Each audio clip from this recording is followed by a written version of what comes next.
పెళ్ళైనా పండగైనా వేడుక ఏదైనా పట్టుచీరల ప్రత్యేక వేదిక వారాహి సిల్క్స్.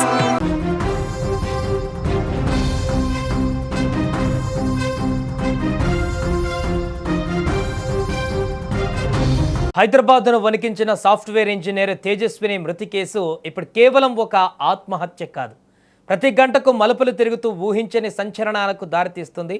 మొదట దేవుడి పిలుపు అంటూ దిగంబరంగా పరిగెత్తి చెరువులో దూకేసిన భావించినటువంటి ఈ కేసులో అందరూ కూడా నిన్న రాత్రి పోలీసులు జరిపినటువంటి సోదాలలో మైండ్ బ్లాంక్ అయ్యేటువంటి నిజాలు బయటపడ్డాయి.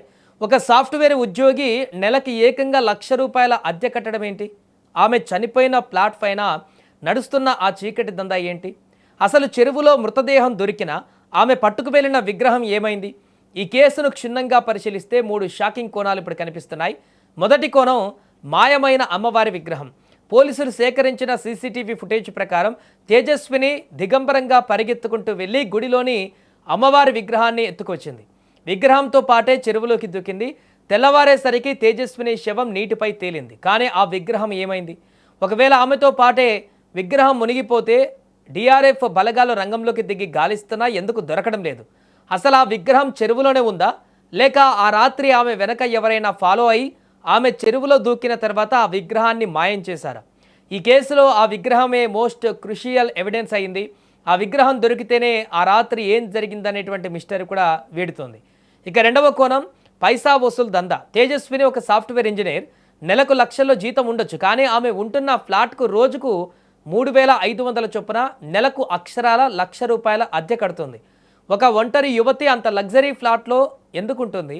అంతకంటే షాకింగ్ ట్విస్ట్ ఏంటంటే ఆమె ఉంటున్న ఆ బిల్డింగ్ పై 2వ అంతస్తులను చట్టవిరుద్ధంగా అక్రమంగా ఒక లాడ్జిలా నిర్వహిస్తున్నారు.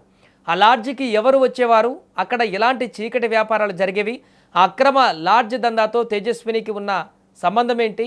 ఆమె ఖాతాల నుంచి జరిగిన భారీ ఆర్థిక లావాదేవీలు ఎవరికి వెళ్ళాయి? ఈ ₹1,00,000 రెంట్ వెనుక ఏదైనా పెద్ద హవాలా నెట్వర్క్ ఉందా? పోలీసులు ఈ కోణాన్ని తవ్వుతుంటే సంచలన నిజాలు ఇప్పుడు బయటకు వస్తున్నాయి. ఇక మూడవ కోణం అత్యంత ఉత్కంఠ రేపుతున్న డెత్ డిక్లరేషన్. తేజస్వినిది ఆత్మహత్యనా, లేక ఆత్మహత్యలా చిత్రీకరించిన పక్కా ప్లాన్ మర్డరా? ఆమె చనిపోవడానికి ముందు ఒక డెత్ డిక్లరేషన్ రాసినట్లుగా పోలీసులు అనుమానిస్తున్నారు. అయితే ఆ లెటర్ నిజంగా తేజస్విని స్వహస్తాలతో రాసిందా, లేక ఎవరైనా ఆమెను బ్లాక్మెయిల్ చేసి బలవంతంగా రాయించారా?